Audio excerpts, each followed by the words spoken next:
Quantos estavam aqui? Lembram da mensagem? É baseada naquele princípio de submissão que nós pregamos, ensinamos à igreja, de submeter tudo a Deus, tudo que temos e tudo que somos. E nós descobrimos no final da mensagem que, na verdade, nós não temos nada, porque tudo é de Deus. Mas tudo que está em nossas mãos, que está em nosso nome, aqui na terra, nós submetemos tudo ao nosso Deus no domingo passado. E eu fiquei até muito surpreso de ver que a maioria veio para frente, e alguns que não vieram, depois me falaram, pastor, eu já fiz isso no passado e continuo mantendo. Então, foi unânime a entrega de tudo a Deus. Mas existe um ponto que às vezes é mais difícil de entregar do que entregar casa, carro e assim por diante. Que é entregar aquilo que nós somos. Né? Submeter a Deus nosso caráter, submeter a Deus nossas vontades, submeter a Deus nossa fama, nossa reputação. Então, com isso em mente, nós vamos agora passar por uma série de mensagens cujo título é Eu amo minha igreja, eu gosto da minha igreja, ou I love my church, que é o título que nós demos para essa mensagem. O texto base desta manhã está em Efésios 5, 25 e 27. Cristo amou a igreja. Falem comigo, Cristo amou? Cristo amou. Quem? A igreja. Então, guarde bem isso aí. Cristo amou a igreja. Então, isso aqui, esse começo, essa frase inicial deste versículo, é importantíssimo durante a exposição desta mensagem desta manhã. Cristo amou a igreja e entregou-se a si mesmo por ela, para santificá-la, tendo-a purificado pelo lavar da água mediante a palavra, e para apresentá-la a si mesmo como igreja gloriosa, sem mancha, nem ruga ou coisa semelhante, mas santa e inculpável. Parece que outras versões diz irrepreensível, é isso? Tem assim outra Bíblia que fala assim? Quer dizer que este texto está nos falando alguma coisa que a gente lê isso aqui muito na cerimônia de casamento. Porque quando faz o casamento, a gente ensina o marido a amar a sua esposa do jeito que Cristo amou a igreja. Então a gente usa naquele contexto, Paulo falou que o marido deve amar a esposa do mesmo jeito que Cristo amou a igreja e entregou-se a si mesmo por ela. Ou seja, Jesus se entregou pela igreja. Jesus amou a igreja de tal forma que ele morreu pela igreja. Para quê? Então a gente tem aqui uma listinha que a gente acaba entendendo melhor. Primeiro, para santificá-la. Segundo, para purificá-la. Terceiro, para apresentá-la a si mesmo como igreja gloriosa. Uma igreja sem mancha e nem ruga, ou seja, uma igreja perfeita. E santa e inculpável, santa e irrepreensível. Então, é assim que a igreja deve ser. É assim que a igreja precisa ser. Porque foi para isso que Jesus morreu. Ou seja, para santificar a igreja. Isso significa que a igreja de Cristo, ela é santa. Ela não é uma igreja que vive na prática do pecado, em escândalos, em imoralidade. Jesus morreu para santificar a sua igreja.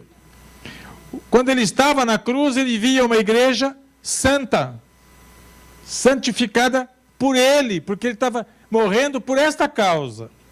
Em segundo lugar, ele estava querendo purificar a igreja. Purificar é tornar limpo aquilo que não está tão limpo. Vamos pegar um exemplo da água. Às vezes a gente pega uma água ela está limpa. Mas você não pode beber ainda. Para beber, ela tem que ficar pura. Então, há um processo que purifica aquilo que aparentemente já está limpo. É assim que Jesus quer a sua igreja. Então, nós que servimos a Jesus, que somos salvos por Ele, que cremos no sacrifício dele na cruz do Calvário, devemos considerar nossa vida e verificar o seguinte: como é que está a nossa vida? Ela está limpa? Eu acredito que sim, mas nós podemos purificá-la. Alguma coisa que ainda está meio turvo, alguma coisa que ainda deixa aquela água meio assim, nós vamos nos submeter de tal forma ao Senhor, que Ele mexe em nós, que Ele faz com que a gente tenha uma vida santa e uma vida pura. A igreja tem que ser gloriosa. A igreja não deve ser motivo de zombaria, de chacota dos outros. A igreja deve ser de uma forma que o que ela traz honra e louvor para o Senhor Jesus.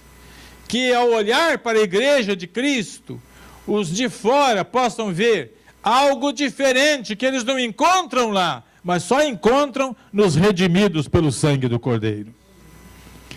E uma igreja sem mancha nem ruga, quer dizer, aí é a perfeição. Porque aqui, no que Paulo está descrevendo para o marido, é que ele tem que cuidar da sua esposa para que ela fique cada vez mais bonita. Quando a gente casa, a nossa noiva é uma preciosidade, não é? A gente olha, ela é bonita, por isso que a gente casa. Porque ninguém vai querer casar com uma que ele acha feia, não é? Ele casa com alguém que ele acha bonita, mas quando você pega aquela coisinha bonita, o que Deus espera é que ela fique sempre bonita, mais preciosa. Assim é com a igreja de Cristo. Nós somos uma obra que não está completa ainda. Jesus ainda está trabalhando em nós, de modo que, com o passar do tempo, Ele vai nos aperfeiçoando, de tal forma que todas as imperfeições da nossa vida vão desaparecendo e chega num momento em que nós conseguimos viver de tal forma que o nome do Senhor Jesus é exaltado na nossa vida. E a igreja, repetindo ali, tem que ser santa e irrepreensível. Escândalos que acontecem entre nós não deviam acontecer, gente.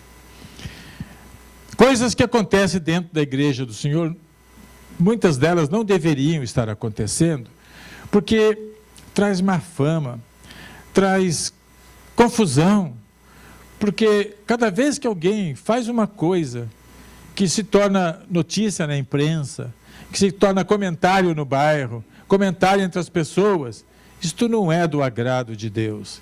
A igreja não deve ser uma igreja que tenha culpa de certas coisas que acontecem. Porque eu quero advertir vocês que se um de nós faz uma grande besteira, e isso fica conhecido fora da igreja, eles nunca vão dizer que foi aquela pessoa que fez a besteira. Eles vão falar, é a igreja que não presta.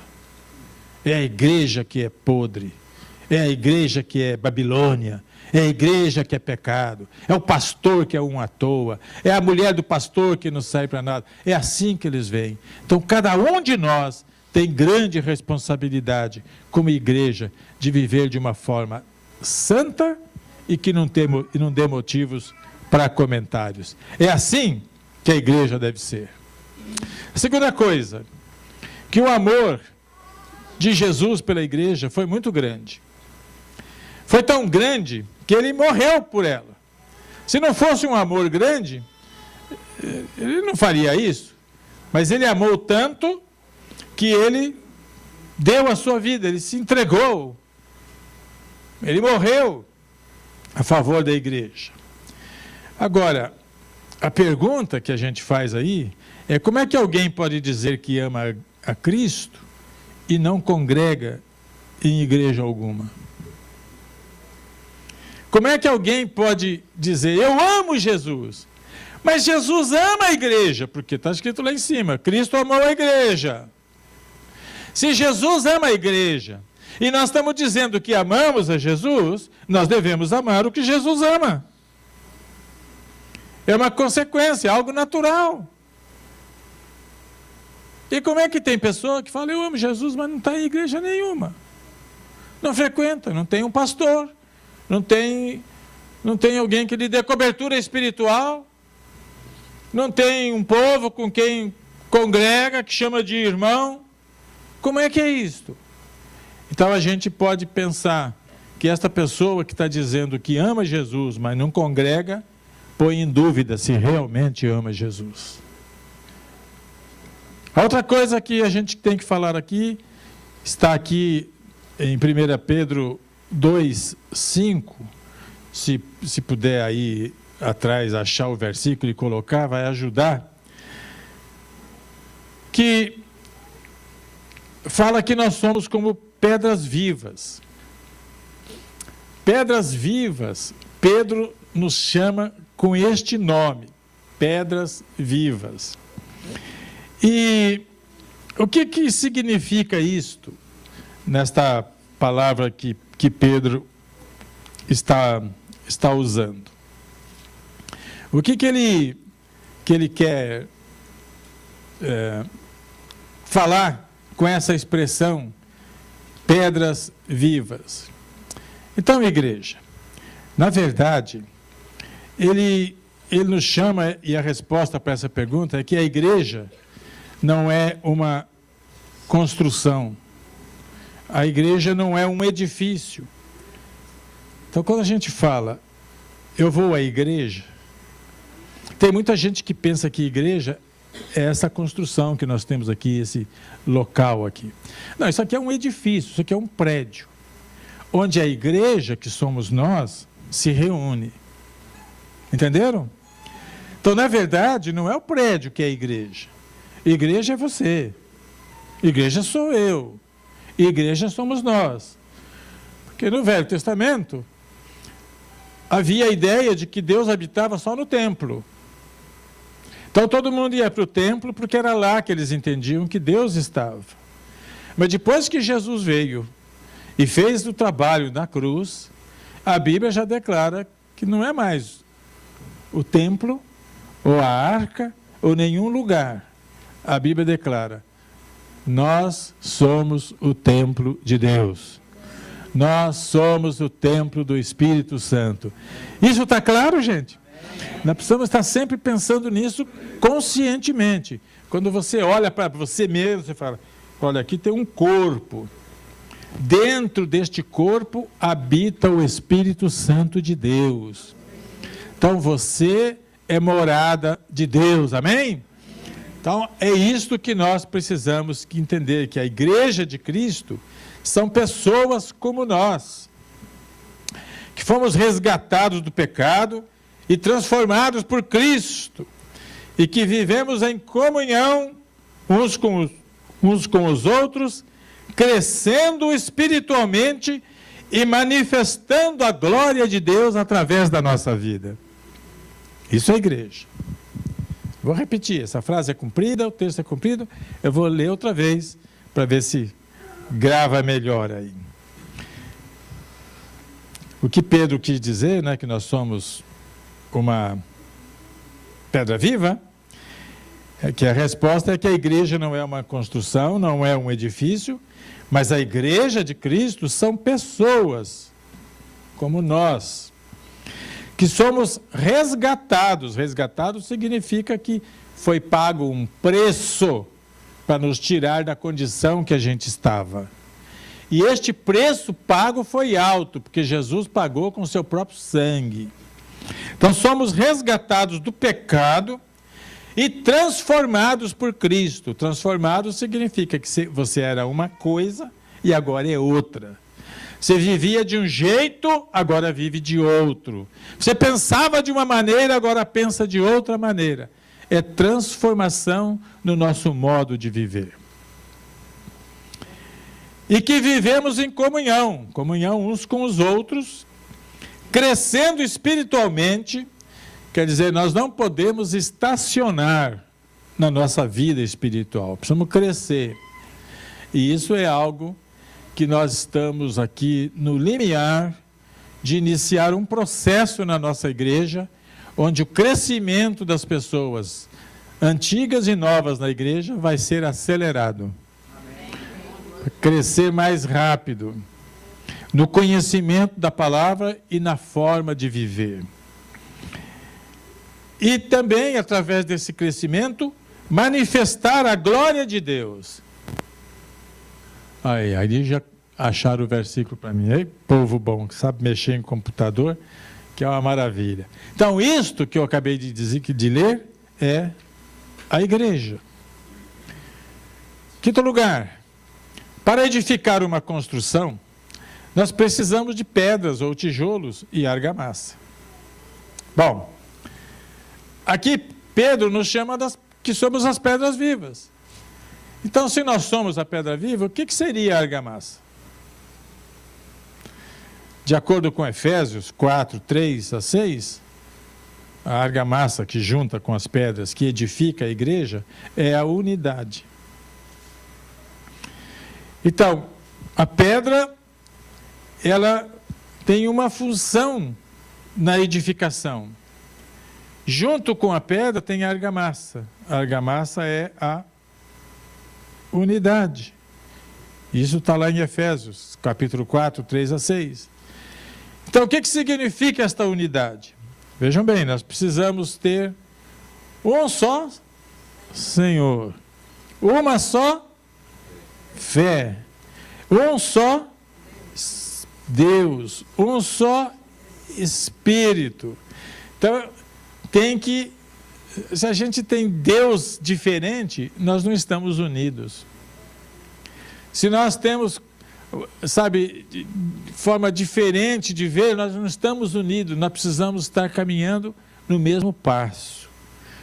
Uma igreja não pode ser bem edificada sem comunhão e sem caminhar debaixo de uma mesma visão. Que são duas coisas importantes.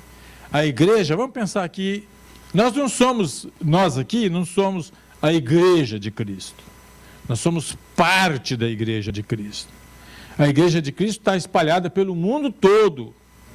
Essa igreja do mundo todo que Jesus ama e que nós também amamos, amém? Mas nós fomos colocados aqui como um povo que congrega neste lugar. Então nós temos que fazer a nossa parte como igreja de Cristo, porque nós somos igreja de Cristo. Nós não somos toda a igreja, mas somos igreja. A minha mão não é todo eu, mas é parte de mim. Vocês estão entendendo? Assim somos nós como igreja.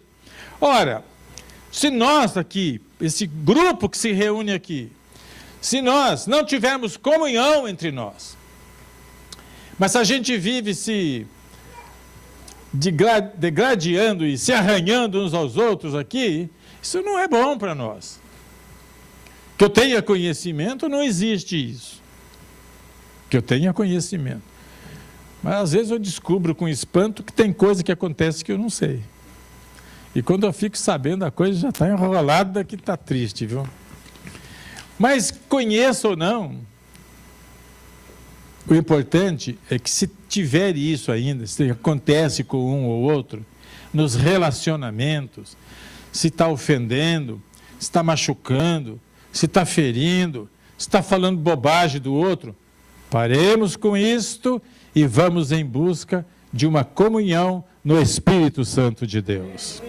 O mesmo Espírito nos une, nos abençoa e nos amarra. A argamassa e a pedra junto ficam fortes. E a outra coisa é caminhar embaixo de uma mesma visão. Mesma visão, ou seja, numa mesma direção. Vamos imaginar aqui que a gente tem uma competição. Vocês já viram aquelas competições que eles vão remando? Vários remadores, 4 aqui e 4 nesse barco. Gente, aqueles 4 remadores, eles estão muito bem treinados e eles têm força e eles remam ali direitinho. A competição ali é brava, ganha por centímetros. Mas imagina se num barco 4 ou 2 deles rema para cá e 2 cisma de remar assim. O barco não vai andar para nada, vai ficar no máximo girando, dando volta ali. E às vezes tem igreja que fica dando volta anos após ano e não vai para lugar nenhum. Nós não vamos permitir que isso aconteça com a igreja do Evangelho Quadrangular, que fica na 23 Main Street em Malden. Aqui o que nós vamos fazer é pegar o remo e remar tudo na mesma direção. Todo mundo suando a camisa, todo mundo se esforçando, todo mundo olhando para o alvo e todo mundo dizendo, nós vamos chegar lá e vamos chegar em primeiro lugar.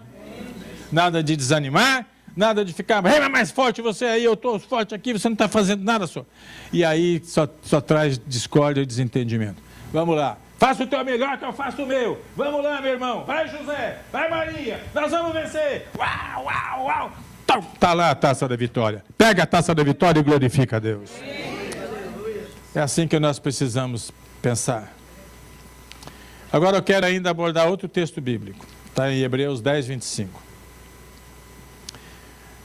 Aqui fala assim, não deixemos de reunir-nos como igreja, segundo o costume de alguns.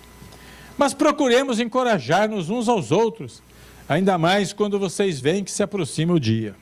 Opa!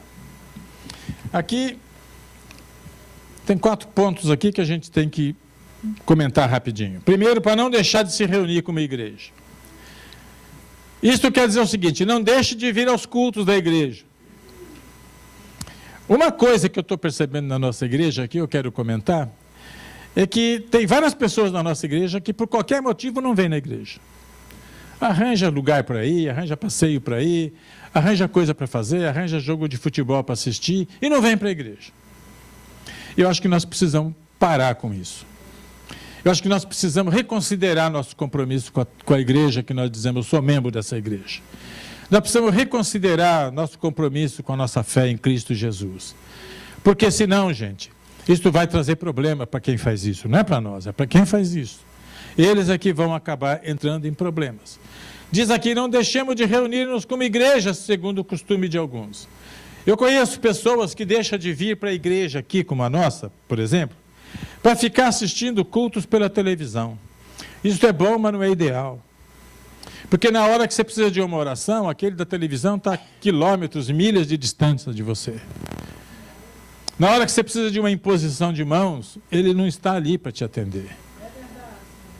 Eu entendo que às vezes é bom assistir, reforça, mas tem a sua igreja, tem o seu pastor, tem os seus líderes, para quem você presta contas.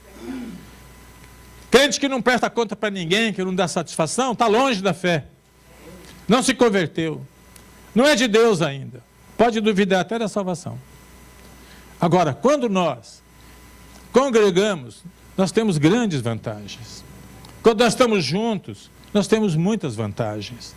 Agora, eu quero alertar a igreja para a gente repensar nossas práticas de, por qualquer motivo, deixar de vir para a casa do Senhor. Eu conheço, né, gente que faz isso, que deixa de vir na igreja. Alguns deixam de vir por alguns cultos, logo passa, mas tem uns que não vêm mesmo para a igreja porque diz, não preciso da igreja para ter minha fé. É o engano, já pôs uma mentira e ele ou ela acreditou. Outra coisa é que nós precisamos nos encorajar, fortalecer uns aos outros. Por quê? Porque nós estamos vivendo em dias, gente, está complicada a situação aqui na Terra, gente. Os dias que estamos vivendo nunca foram vividos assim antes. Nós estamos vendo coisas que às vezes é até difícil de acreditar. A gente só acredita porque nós somos que nem São Tomé, é ver para crer. Porque são práticas que acontecem que a gente fica com os olhos arregalados. E aí vem a expressão do autor dizendo que, ainda mais que está se aproximando daquele dia. E neste caso aí, o dia mencionado é o dia do julgamento final. É aquele dia final. Neste mundo que está se deteriorando rapidamente, precisamos mais e mais de estarmos juntos como igreja para nos fortalecermos uns aos outros. Agora, no texto, a parte que ele escreve sobre não deixar de congregar, é porque na igreja nós somos encorajados pela palavra ministrada. Por exemplo, o que eu estou pregando aqui? Eu estou pregando uma mensagem que é voltada especificamente para o grupo que congrega aqui, para as nossas necessidades. Na televisão, eles pregam genérico, eles não têm uma mensagem específica para cada congregação. Mas aqui, vocês ouvem uma palavra onde o alvo, o objetivo das minhas pregações é tocar no teu coração de uma forma específica daquilo que você está precisando, que a igreja está precisando. Nós somos encorajados na igreja pelo louvor. Então, o louvor, por exemplo, quem chegou hoje em tempo de assistir o nosso louvor, de participar, de cantar, sabe como Deus ministrou aos nossos corações enquanto cantávamos e batíamos palma aqui. Tem programa de televisão que você não vê o louvor. Quando começa, por exemplo, só entra lá o pregador e prega a mensagem dele, porque pagar a televisão é caro, então eles não põem louvor. Mas na igreja tem o louvor. E o louvor, por exemplo, da nossa igreja, eu vou falar para vocês uma coisa muito importante, muito tremenda, para vocês valorizarem e reconhecerem o trabalho deste grupo, que todo domingo está aqui com seus instrumentos e cantando. A prática de muitas igrejas hoje em dia, por aqui, é que estes músicos cobram de 150 a 250 dólares por culto que eles tocam. Vocês estão ouvindo isso? Como é que nós teríamos condições de pagar $1.000 para esse grupo que vem aqui cada domingo? Mas nunca houve nesta igreja nenhuma reação, nenhuma atitude de dizer, pastor, se o senhor não paga, eu não venho aqui. Todos eles são voluntários, que tocam porque sentem que isso é o que Deus quer deles, não são profissionais, não são perfeitos, mas estão louvando a Deus no melhor da capacidade deles. Precisamos reconhecê-los e não criticá-los, não ficar falando bobagem acerca deles, quando eles erram uma nota, ou quando na hora de entrar, entra fora de hora, ou coisas semelhantes. Mas reconhecer, porque se eles erram, se fôssemos nós aqui, erraríamos muito mais. Vamos reconhecer o trabalho deles. A outra coisa é que nós somos beneficiados, encorajados pelas orações. Quando oramos aqui, nós estamos sendo fortalecidos. Por exemplo, hoje, que foi mais específico ainda, enquanto a Iraci estava orando aqui na frente com o microfone, eu andei por essas cadeiras, colocando as mãos em todas as pessoas onde a minha mão alcançava. Alguns ficaram sem eu conseguir chegar no seu lugar, mas a grande maioria sentiu o toque da minha mão, abençoando vocês. Então nós somos fortalecidos, encorajados pela oração. É oração feita sobre nós, sobre a nossa cabeça, sobre o nosso ombro, citando às vezes o nome seu e dos seus filhos. Isso você encontra na tua igreja. Nós somos também encorajados pela comunhão, pela nossa amizade, pelo fato de comermos juntos, de brincarmos juntos. Isso faz bem. E pelo testemunho que nós damos. E agora, aqui essa questão do testemunho, eu quero dizer, testemunho bom, não é? Mau testemunho a gente não quer. Nós queremos um bom testemunho, testemunho de vida. Não é só testemunho do que fala, mas testemunho do que vive. Honesto nos negócios, naquilo que você faz, como se você for empregado de alguém, faça o teu melhor como empregado. Sirva bem o teu patrão, tua patroa. Ore por eles e não maldiga eles.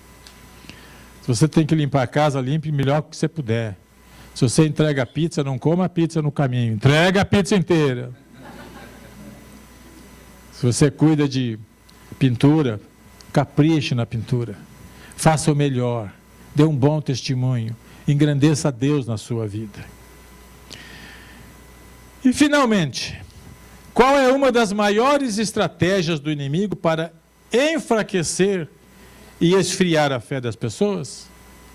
Ou seja, como é que o diabo trabalha para fazer com que a pessoa fique fria e às vezes até perca também a fé? Aí eu não tenho dúvida que é afastar as pessoas da igreja e tirá-las da comunhão com os irmãos. Isso é uma tática do diabo.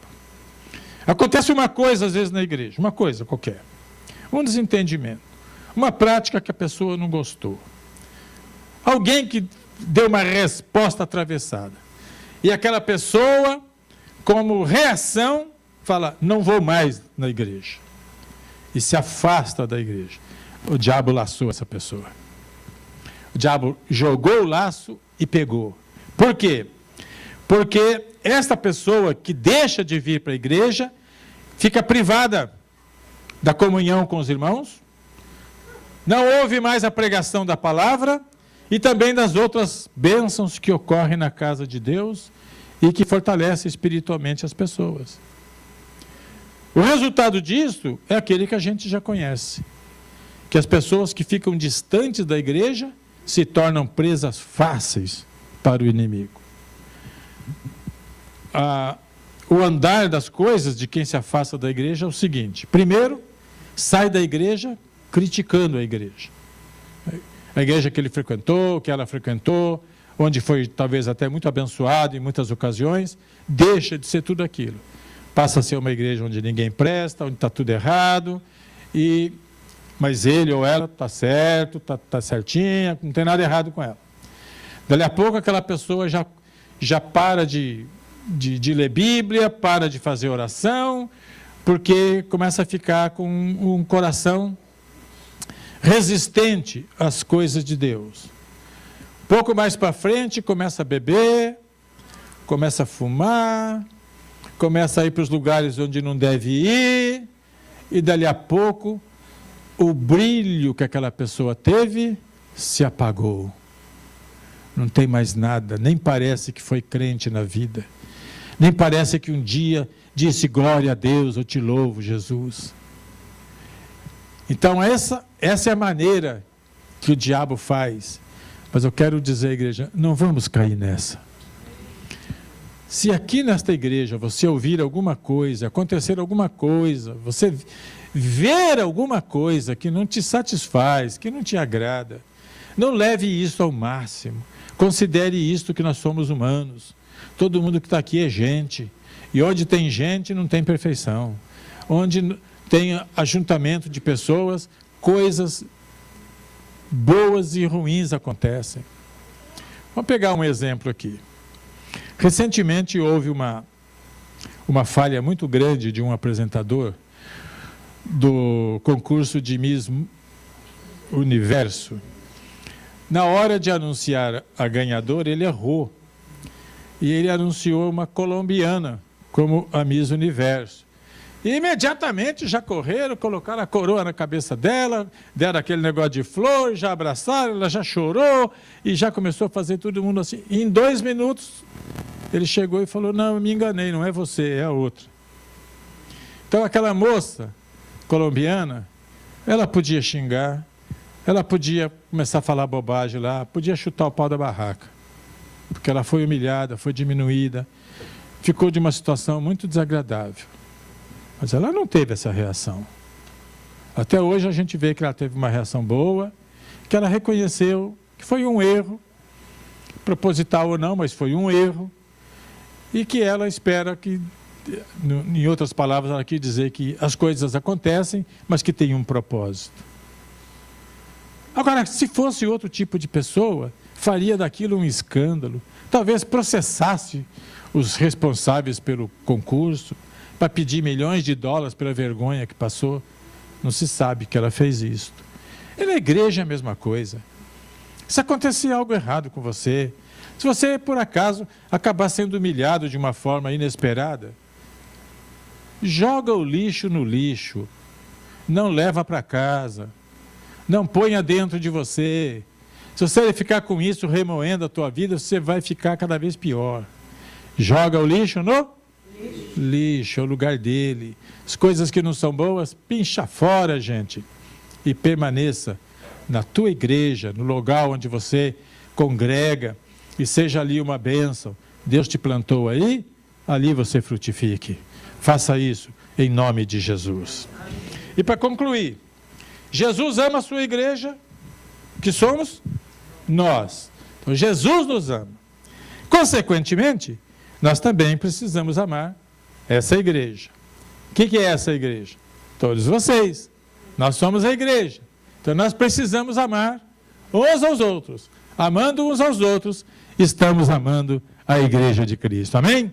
Semana que vem vamos prosseguir com I Love My Church. Se falou ao teu coração, se alegrou você, se ensinou você, levante as mãos, aplauda o Senhor e glorifica o nome dele. Hoje não. Graças a